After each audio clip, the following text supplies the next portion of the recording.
छत्तीसगढ़ के भिलाई के एक ऐसे युवा की बात करेंगे कि वो समाज सेवा के साथ साथ स्पोर्ट्स में चाहे अन्य गतिविधियों में लगातार लोगों का बढ़ चढ़ करके मदद करते आ रहे हैं। आज से नहीं, आपको मिलाने वाले हैं छत्तीसगढ़ के दुर्ग के रहने वाले, खासकर भिलाई के रहने वाले।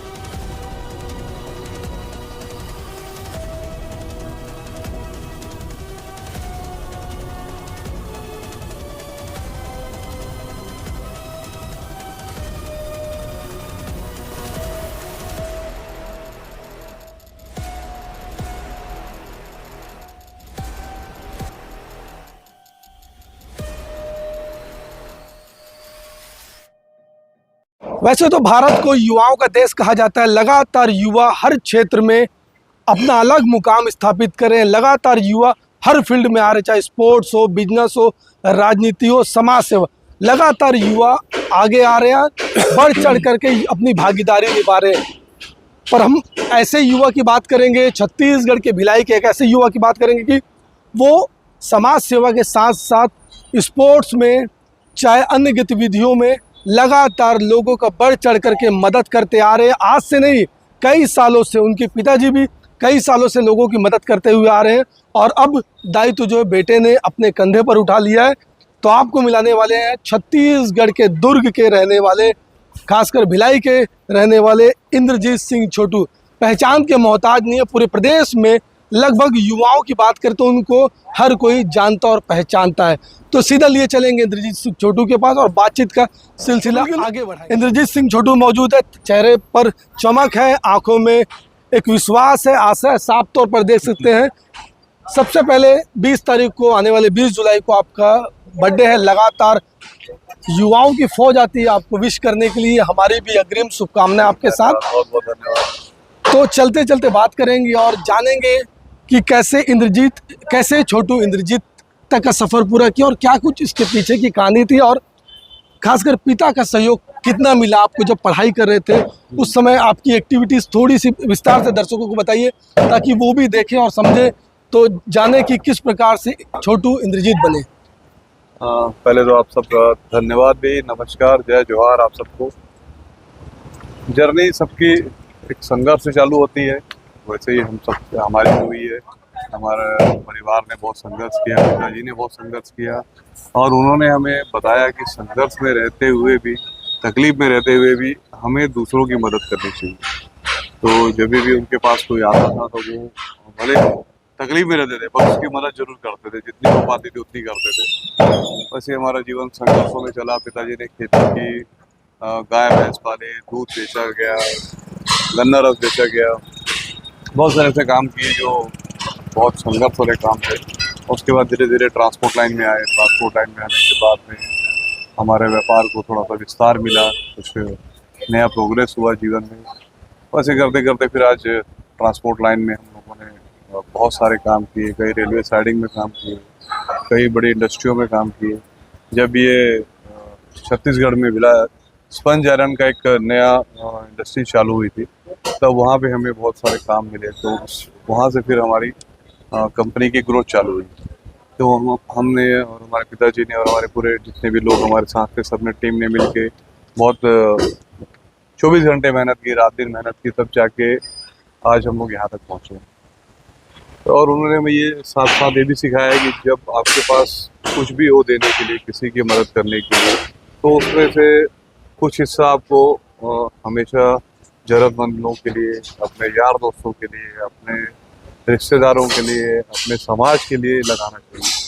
तो वही उनकी सीख मिली। और अच्छा, बचपन की बात करें, पापा को चूंकि आपने देखा है, संघर्ष करते देखा है, उनसे बहुत कुछ सीखा है। तो बचपन में लगा नहीं कि पापा का काम तो अलग है, मेरे को भी किसी दूसरे फील्ड में जाना चाहिए? मेरा बचपन से काम करने का बहुत शौक था। जो बचपन में जो भी काम वो करते थे मैं उनके साथ में करता था मिलके। भले वो खेती का हो, दूध बेचने का हो, दही बेचने का हो, गन्ना रस बेचने का हो। उसके बाद गाड़ियों का काम जब स्टार्ट किया तो मैं बचपन से ही, जब मैं 7th 8th में था तो भी मैं हर सैटरडे संडे आ जाता था और आके उनके साथ में काम सीखता था। तो मुझे एक बचपन से इंटरेस्ट था, अगर मैं काम में नहीं आता तो शायद मैं पुलिस की नौकरी या मिलिट्री की नौकरी या आर्मी की नौकरी ये जरूर मतलब कद करता। काठी के हिसाब से। नहीं, वो मेरा एक अंदर से फीलिंग थी। बचपन से थोड़ा स्पोर्ट्स में भी था मैं, तो इसलिए मुझे कराटे सीखे थे, तो उसमें मुझे बहुत मन था कि मैं मिलिट्री मैन बनूं, मिलिट्री में जाऊं। और साथ साथ मुझे बिजनेस करना, मतलब काम करना अच्छा लगता था, मेहनत करना। मैंने ये नहीं सोचा था कि हम बिजनेस कर रहे हैं, मुझे लगता था कि ये मेहनत है, मेहनत वाला काम है, इसको करने में एक इंटरेस्ट अलग ही आता था मुझे। तो मैं उनके पीछे पीछे सीखता गया, जो जो वो करते गए। तो आज उनके दिखाए और सिखाए हुए मार्ग पे चल के हम लोग अपने जीवन को आगे बढ़ा रहे हैं। तो कभी ऐसा नहीं लगा कि मैं नौकरी करता है, जैसे आपने कहा पुलिस की, मिलिट्री की, हाँ, लगा। तो उस समय अच्छा था कि अभी की स्थिति अच्छी है? नहीं, अभी अच्छा लग रहा है। अभी अच्छा है। समाज में मतलब लोगों को हाँ। मदद कर पा रहे हैं। बचपन में एक सबका एक अलग एम रहता है, पर वो बड़े होते होते वो एम चेंज हो जाते हैं। आज बचपन में हम कुछ और सोचते हैं, जिंदगी किसी और रास्ते में ले जाती है। तो हमारे जीवन की कहानी यही थी, तो यही पहुंच गए। अच्छा, कितना साल हो गया आपको अभी? मुझे व्यापार में आया। नहीं मतलब बर्थ आपका? बर्थ मेरा 80 का है, 46 कंप्लीट हो जाएगा। मतलब 45-46 में प्रवेश करेंगे? 46 कंप्लीट हो चुका है, हो 47 में जाएगा, प्रवेश 47। करेंगे 20 से। तो ये बताइए, जैसे पापा के साथ दूध बेचने का काम, अपना गैरेज में आना, अपनी जो चीज़ें थी उसको बढ़ाने का काम लगातार आपने किया है। तो अ, राजनीति में और पापा का भी राजनीतिक दलों से ताल्लुकात उस दौरान रहा है।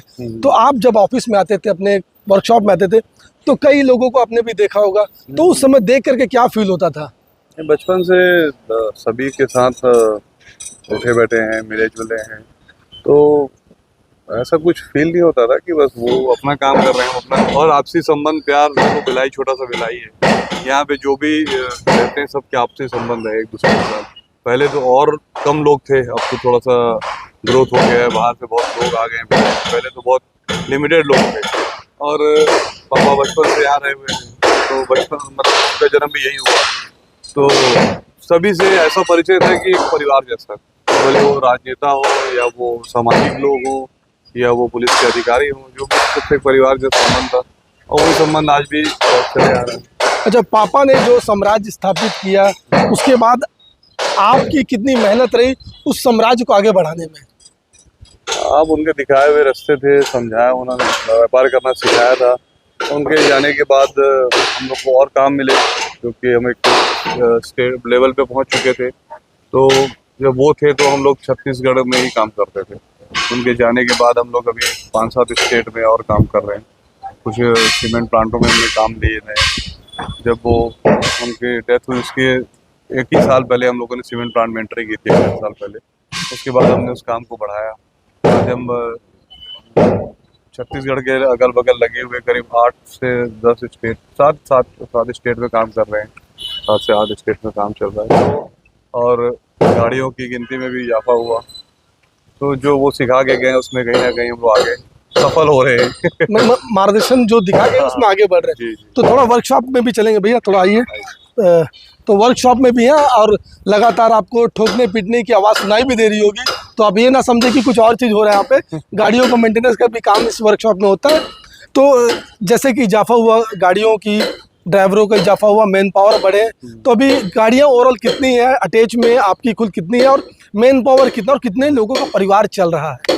बहुत लोग जुड़े हुए हैं, बहुत सारे साथ में अटैच में गाड़ियां भी चलती हैं। आए दिन वो गाड़ियां बढ़ती हैं, घटती रहती है। और अपनी भी काफ़ी फ्लीट है। अब अभी तो एग्जैक्ट मुझे नंबर याद नहीं, क्योंकि वो बढ़ते घटते रहते हैं। कभी कुछ गाड़ियां पुरानी हो गई तो बिक जाती हैं, फिर रिक्वायरमेंट बढ़ता है तो फिर अपन नई ले लेते हैं, फिर कोई साइड में नया काम मिला, वहाँ अलग गाड़ियाँ चाहिए। हर साइड पे अलग अलग काम रहता है। कहीं पे ट्रक की रिक्वायरमेंट रहती है, कहीं ट्रेलर की रिक्वायरमेंट रहती है, कहीं टिप्पर की रिक्वायरमेंट रहती है, तो कहीं बल्कर्स की रिक्वायरमेंट रहती है। तो जैसे जहाँ काम मिल जाता है वैसे गाड़ियाँ बढ़ जाती हैं। गाड़ियाँ जब फ्री हो जाती हैं तो कुछ गाड़ियाँ सेल हो जाती हैं। तो ये प्रक्रिया चलती रहती है। और मेरे हिसाब से कम 3 से 4 हज़ार आदमियों का स्टाफ हमारे यहाँ मेंटेनेंस से लेके, सुपरवाइजर से लेके, अकाउंट से लेके, ड्राइवर, हेल्पर, क्लीनर, मैकेनिक और बहुत सारे लोग जुड़े रहते हैं प्रत्यक्ष ट्रांसपोर्ट। अप्रत्यक्ष रूप से। हाँ, प्रत्यक्ष अप्रत्यक्ष रूप से बहुत से लोग जुड़े रहते हैं ट्रांसपोर्ट व्यवसाय में। अब रोड में गाड़ी चल रही है, एक ढाबा वाला भी अगर हमारी गाड़ी वाला वहाँ रुक रहा है तो वो भी समझो हमसे जुड़ा हुआ है। तो ऐसे करके बहुत सारे लोग जुड़े रहते हैं, तो सभी का साथ मिल रहा है तो धीरे धीरे आगे बढ़ रहे हैं इसमें। अच्छा, अभी जैसा आपने बताया 7 स्टेट को आपने कवर किया है, जी। तो आने वाले समय में क्या टारगेट है, क्या लक्ष्य है, कितने स्टेट तक अब आपका कारोबार बढ़ता ही जाएगा? हम लोग चाहेंगे पूरे पैन इंडिया में काम करें। अभी पैन इंडिया के आसपास पहुंचे हैं आधा आधा कर रहे हैं, तो ये रहेगा कि पैन इंडिया में काम करें और अपने स्टेट के लिए अगर हम कहीं से रेवेन्यू ला रहे हैं, अगर हमारे स्टेट को हम बढ़ा रहे हैं आगे, आज हम जितना भी काम करते हैं उसका जीएसटी एक, जितना ज़्यादा हमारा टर्नओवर रहेगा, जितना ज़्यादा काम रहेगा उतना जीएसटी बढ़ाओगे, उतना आप इनकम टैक्स दोगे, तो कहीं ना कहीं आपकी भागीदारी इस राष्ट्र के लिए भी रहती है, अपने स्टेट के लिए भी रहती है कि आप उससे टैक्स जनरेट कर रहे हैं, जितना माल आप परिवहन कर रहे हैं जो बन रहा है उस पर भी गवर्नमेंट को टैक्स मिलता है। तो हम लोग चाहेंगे कि पैन इंडिया में काम हो हमारी कंपनी द्वारा और हम जितना राष्ट्र की उन्नति में अपना हाथ बटा सकें उतना बटाएंगे। तो बिल्कुल हमारी भी शुभकामनाएं आपको कि 7 स्टेट से लेकर पूरे भारत में आप पूरा अपना कारोबार स्थापित करें। थोड़ा सा आगे बढ़ते हैं, अब राज्य जो व्यापारिक पृष्ठभूमि से निकलते हैं, सामाजिक पृष्ठभूमि की ओर। लगातार सर्व समाज के आप अध्यक्ष भी हैं, युवा संगठन में भी आपका काफी फैट है, यूथ आते हैं मिलने के लिए, एक तरह का आइकॉन आपको मानने लग गए हैं, भिलाई के यूथ, दुर्ग के यूथ। तो सामाजिक सरोकार से कैसे जुड़ा हुआ और जो सर्व समाज की गणना हुई उसमें कैसा दायित्व आपको मिला, किसने दिया और कैसे ये जो कारवां है ये आगे बढ़ा? हम लोगों ने एक सर्व समाज कल्याण समिति बनाई। पहले हमने एक यूथ सिख सेवा समिति बनाई थी जो खाली सिख परिवार के बच्चों को पढ़ाई में मदद, बच्चों की शादी में मदद और नशा मुक्ति के कार्य और ऐसे कुछ कुछ कार्य हम लोग यूथ सिख सेवा समिति में करते थे। तो उससे कुछ लोग प्रभावित हुए बहुत, यूथ सिख सेवा समिति बनने के बाद बहुत लोगों को मदद मिलने लगी। तो कुछ अन्य समाज के लोग भी मेरे पास आए कि बोले भाई आप सिर्फ सिख समाज के लिए काम कर रहे हैं, जबकि आप लोग भिलाई में मतलब पले बड़े रहे, तो यहाँ पर ऐसा कल्चर नहीं है। यहाँ पे एक मिनी इंडिया है, हर समाज के, हर जाति, हर धर्म के लोग हैं और सबसे प्यार है घर जैसा। कोई अब एक ही कास्ट को लेके हम कभी नहीं चले ना, ऐसा नहीं कि एक ही समाज को लेके चले। तो उन्होंने सबने मुझसे आग्रह किया कि आप सर्व समाज के लिए कुछ करिए, सर्व समाज के बच्चों के लिए कुछ करिए। तब मैंने फिर सर्व समाज कल्याण समिति बनाई जिसमें हम लोग करीब 5000 मेंबर हमारे साथ व्हाट्सएप के द्वारा जुड़े हुए हैं। 5000 मेंबर नहीं बोलना चाहिए, वो सब हमारे परिवार भाई हैं, परिवार के लोग ही जुड़े हुए हैं। तो वो सब उसमें कुछ ना कुछ मदद करते हैं। सब लोग उसमें अपना जो भी मदद उनको स्वेच्छा से रखती है, कोई 100 रुपये से लेके आप 1 लाख तक उसमें डालिए। तो ऐसा हमारा उसको रजिस्टर्ड कराया हुआ है, रजिस्टर्ड फॉर्म है, उसका बैंक अकाउंट है, स्कैनर है, उसमें जो भी पेमेंट आती है हम लोग ऑनलाइन आती है और ऑनलाइन ही हम खर्चा करते हैं। जितने भी बच्चों की फीस पटाते हैं बैंक को, डायरेक्ट स्कूल को फीस पटाते हैं, किसी को भी नकदी कैश नहीं दिया, कैश नहीं दिया। इससे पारदर्शिता बराबर रहे कि कभी भी कोई हिसाब चेक करना चाहता है तो वो हिसाब चेक कर सकता है कि मैंने आपके यहाँ इतना पैसा डोनेशन दिया, सब क्या हुआ। तो हम लोगों ने एकदम पारदर्शिता रखी। तो इसमें हमने फिर बच्चों की पढ़ाई को फोकस किया मेन, कि हमारे जो आने वाला भविष्य है वो हमारे बच्चे, अगर हमारे बच्चे अच्छा पढ़े रहेंगे और पढ़ लिख के अगर किसी फील्ड में लग जाएँ, किसी जॉब में लग जाएँ, कहीं उनका बिजनेस में लग जाए, तो आज जो उनके माता पिता को हमारे पास आना पड़ रहा है या हमारे जैसे किसी संस्था के पास जाना पड़ रहा है कि हमारे बच्चों की मदद करें, तो ये उनके साथ नहीं होगा। एक हम पूरी जनरेशन को ऐसा करना चाहते हैं कि वो आगे कभी किसी के सामने हाथ ना फैलाए। अगर पढ़ा लिखा बच्चा आप देख लोगे तो आज उसके काम करने का तरीका, उसका जॉब लगने का एक सिस्टम अच्छा हो जाता है। और एक तरफ देखोगे जो पढ़े लिखे नहीं है बच्चे, उनको उसी लेवल, उसी ग्रेड का जॉब मिलेगा जहाँ पर वो अपना घर भी नहीं पाल पाते। तो हमारा मेन उद्देश्य ये फिर बन गया कि हमें बच्चों की पढ़ाई पे फोकस करना है। और साथ साथ हमने महिला सशक्तिकरण के लिए भी बहुत काम किया। महिलाओं को भी हमारे आगे बढ़ाने के लिए, माताओं बहनों को, दीदियों को, उनके लिए भी रोजगार, उनके लिए बिजनेस अपॉर्चुनिटी, जो वो घर में टाइम बचा रहता है उनके पास 2-3 घंटे 4 घंटे, उस पर अपने व्यापार को कैसे बढ़ाएं, घर बैठे व्यापार करें और उससे अपना जीवन का स्तर बढ़ाएं। तो उस पर हमारी संस्था ने फोकस किया। फिर हम बच्चों की शादी होती है तो उन्हें सिलाई मशीन गिफ्ट करते हैं, जिससे वो सिलाई मशीन से आगे कहीं भी जा रही है, दो पैसा अपने घर बैठ के कमा सकें। अभी कई महिलाओं को हम लोग प्रशिक्षण दे रहे हैं काम करने का, घर में बैठ के वो बाती, डोंगा पत्तल और सिलाई कढ़ाई बैग बनाना ये सब सीख रही हैं, सीख के अपने घर में खुद काम कर सकती हैं। तो हमारा फिर ये फोकस हमने पूरा बनाया सब संस्था के लोगों ने मिलकर। फिर हमने एक कुछ जगह से ये आया कि शव वाहन की बहुत दिक्कत रहती है, तो लास्ट ईयर हमने एक शव वाहन भी मैंने अपनी तरफ से हमारे पिताजी की पुण्यतिथि में और उसको सर समाज को डोनेट किया। बॉडी फ्रीजर की दिक्कत आ रही थी तो वो मैंने डोनेट किए, तो उनकी बॉडी फ्रीजर और शव वाहन मुफ्त में चले। हमारा हॉस्पिटल है, उसके द्वारा हम लोग एम्बुलेंस की सुविधा फ्री चलाते हैं और हॉस्पिटल में डायलिसिस की सुविधा फ्री है और बहुत सारे इलाज है जो हम लोग बहुत निम्न दरों में करते हैं, जो वो भी हमारे पापा की याद में हम लोगों ने खोला था। अभी कोका में जो बीरा जी का अंगना बनाया है हमने, वो भी हमने सर समाज को समर्पित कर दिया कि जिसके यहाँ भी ऐसे परिवार है जिनको बेटी की शादी करने में दिक्कत आती है, भवन आज लेने जाओगे तो वो लाख 2 लाख रुपए लोग भवन का मांग लेते हैं, तो वो एक रूम 4 रूम बना के दिए, डोम शेड बना के दिया, तो जो निःशुल्क है, सबके लिए निःशुल्क है। वो आया अपनी बेटियों की शादी करते, बहुत लोग कर रहे हैं, हाँ आए करें। और किसी के यहाँ कोई और छोटा मोटा प्रोग्राम है, मरनी छठी, किसी का भी, जो ऐसे लोग हैं जो बाहर नीडी नहीं कर सकते, बाहर किसी भवन में पैसा नहीं लगा सकते, या कोई ऐसे परिवार है जो एकदम अत्यंत परेशान है बहुत ज़्यादा, जिनकी स्थिति बहुत आर्थिक रूप से कमज़ोर है, तो उन सब के लिए वो हमने निःशुल्क रखा है एकदम। और सामाजिक कार्यक्रम भी होते हैं वहाँ पर, धार्मिक कार्यक्रम भी होते हैं, तो सर समाज को ही समर्पित है और सर समाज की सभी चीज़ों के लिए समर्पित किया है सर। तो बिल्कुल आपने सुना किस प्रकार से यूनियन जो है लगातार काम करते आ रहा, और तो बातें तो हुई जर्नी की, बातें हुई कारोबार की, बातें हुई समाज सेवी का, बात करेंगे थोड़ा सा राजनीति की भी। देश में ऐसा कौन सा नेता है बीजेपी में जो आपको पसंद है, और कांग्रेस में कौन सा नेता है जो आपको पसंद है? सभी नेता पसंद है मुझे, कोई नेता, किसी नेता से कोई बैर नहीं है। नेता जो भी हैं वो अपनी अपनी फील्ड में बहुत अच्छा काम कर रहे हैं, भले वो बीजेपी के हो या कांग्रेस के हो। कांग्रेस ने भी कई साल शासन किया तो देश को आगे ले गया, बीजेपी भी शासन कर रही है कई साल से, देश को आगे ले जा रही है। और मैं तो नहीं समझता कि कोई भी नेता ये नहीं चाहेगा, देश का बड़ा नेता, कि वो देश को गड्ढे में लेके जाए। हर इंसान अगर किसी भी पद में बैठता है, भले वो छोटा पद हो या बड़ा पद हो, उसे अगर जनता चुन के वहाँ भेजती तो वो कहीं ना कहीं जनता के लिए अच्छा ही करना चाहता है, क्योंकि नेता वही बनता है जिसके अंदर में सेवा की भाव रहते हैं।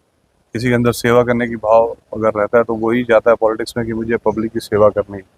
तो जो भी हमारे नेता हैं वो सब देश के लिए अच्छा ही सोच रहे हैं, और तभी हमारा भारत देश आज आगे बढ़ रहा है। अब हम आगे बढ़ रहे हैं, आप आगे बढ़ रहे हैं, भारत देश के लोग आगे बढ़ रहे हैं। तो मुझे तो नहीं लगता कि कोई गलत करना करेगा, और कर रहे हैं, ऐसा तो नहीं है, सब अच्छा कर रहे हैं। छत्तीसगढ़ में भी बात करते हैं, मतलब लगातार आप भी मिलते आ रहे हैं, चाहे वो कांग्रेस के लीडर्स हो, बीजेपी के लीडर्स, तो सबसे अच्छी यूएसपी कांग्रेस में किस लीडर की लगती है? मतलब उनका क्या चीज़ अच्छा लगता है कि ये अच्छा काम करे? और भाजपा में भी सेम क्वेश्चन। सेम ही है, जाहिर है, वो छत्तीसगढ़ हो या हिंदुस्तान हो या भिलाई हो या रायपुर हो, कोई भी हो, कहीं भी जगह हो, आप किसी भी स्टेट में देख लो कि कहीं पर भी हर जगह 2 पार्टी या 3 पार्टी 4 पार्टी तो रहेंगी। आपके पक्षकार भी रहेंगे तो आपके साथ विरोधी होना भी जरूरी है। जब तक अच्छे विरोधी नहीं रहेंगे तो आप अच्छा काम नहीं करेंगे। तो दोनों ही पार्टियां, और 3 भी हो गई, 4 भी है किसी किसी स्टेट में, तो सब एक दूसरे के पूरक हैं। भाई ये कुछ का गलत करेगा तो ये टाइट करेगा, ये कुछ करेगा तो ये टाइट करेगा, तो ऐसा नहीं है। दोनों पार्टी के सभी लीडर जो हैं मेरे हिसाब से वो एक अच्छी दिशा में ही चल रहे हैं, और मैं ऐसे बहुत ज़्यादा इंटरेस्ट पॉलिटिक्स में नहीं लेता कि क्या हो रहा है। मुझे लगता है कि ओवरऑल हमारा देश, हमारा समाज, हमारा स्टेट आगे बढ़ना चाहिए। तो आपने सुना दोनों दल के नेता अपना अपना काम कर रहे हैं, और इंद्रजीत सिंह से एक और सवाल पूछेंगे। लगातार मतलब लोग चर्चा कर रहे हैं कि इंद्रजीत सिंह छोटू का पदार्पण अब राजनीति में कब होगा, कब होगा, कब होगा, लगातार लोग चर्चा कर रहे हैं। तो इस चर्चा पे थोड़ा सा आप बता दीजिए कि कब करने वाले हैं, या फिर सस्पेंस बरकरार रहेगा? नहीं, पदार्पण क्या होना है, तो कुछ ऐसा कुछ है ही नहीं कि मैं कोई पॉलिटिक्स में आने के लिए ये सेवा काम कर रहे हैं। सेवा काम हमारे पापा के टाइम से चले आ रहा है। मुझे भी कुछ न्यूज़ वालों ने और बोला, तो मैंने उन्हें भी ये जवाब दिया कि मुझे पॉलिटिक्स में आने का कोई ना ज़रूरत है ना कोई इंटरेस्ट है। मैं खाली लोगों की सेवा करना चाहता हूँ, समाज की सेवा करना चाहता हूँ, अपने युवा बच्चों को, साथियों को पढ़ाना चाहता हूँ, आगे बढ़ाना चाहता हूँ। और इसके लिए मुझे ऐसी बहुत सारी संस्थाएं जो काम कर रही हैं, पर इसके लिए जरूरी नहीं कि सबको पॉलिटिक्स में आना। पॉलिटिक्स में आओगे तभी आप सेवा कर सकते हो, ऐसा नहीं है। वो एक अलग काम है, अलग लाइन है, ये एक अलग काम है, एक अलग लाइन है। और मैंने अभी तक तो ऐसा कोई प्लान किया नहीं है। अब आगे भविष्य देखिए अच्छा भगवान क्या। अच्छा, अगर मौका मिलता है, मान लीजिए मौका मिलता है हम्म। 2 साल बाद, 3 साल बाद, जब भी मौका मिलता है, तो क्या जब मौका मिलेगा तो आप एक कदम आगे बढ़ाएंगे या फिर समाज सेवा से ही संतुष्ट हैं? वो मौका आएगा तब देखा जाएगा।